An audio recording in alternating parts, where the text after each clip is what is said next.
పిల్లలు ఎన్ని వైనాలు పడి చేసినా గూడా అసలు తిన్నే తినరు. మా పిల్లలు నువ్వుల ఉండలు చేసిందే ఎప్పుడు సక్కగా తినరనమాట. ఎందుకంటే అవి కొంచెం హార్డ్‌గా తయారైతాయి గాబట్టి.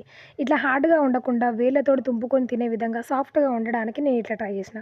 బెల్లము, నువ్వులు దాంతో పాటు ఎండు కొబ్బరిని మిక్సీకి పట్టి ఆ పౌడర్‌ని కలిపినా అనమాట.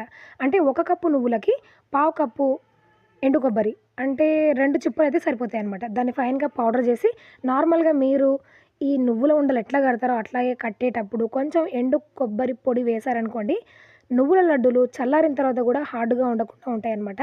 కట్టేటప్పుడు కొంచెం ఇలాచీ పౌడర్, నెయ్యి వేశారనుకోండి టేస్ట్ చాలా బావుంటది. ఇంత కష్టపడి ఇంత టేస్టీగా చేస్తే తినకపోగా చేసిన మేమే తినాల్సొచ్చిందనమాట. ఇంటిల్లిపాది. పిల్లలెప్పుడు ఇలాగే చేస్తూనే ఉంటారు. కానీ తినేవాళ్ళు మాత్రం తింటూ ఉంటారు. ట్రై చేయండి. అవి సాఫ్ట్‌గానే ఉంటాయనమాట. హార్డ్‌గా అయితే ఉండవు. ట్రై చేసి ఎలా వచ్చిందో కామెంట్ చేయండి. మీ ఫ్రెండ్స్ అండ్ ఫ్యామిలీ మెంబర్స్‌కి షేర్ చేయండి. మరికొన్ని డిఫరెంట్ రెసిపీస్ కోసం ఛానల్‌ని సబ్స్క్రైబ్ అవ్వండి. Thanks for watching.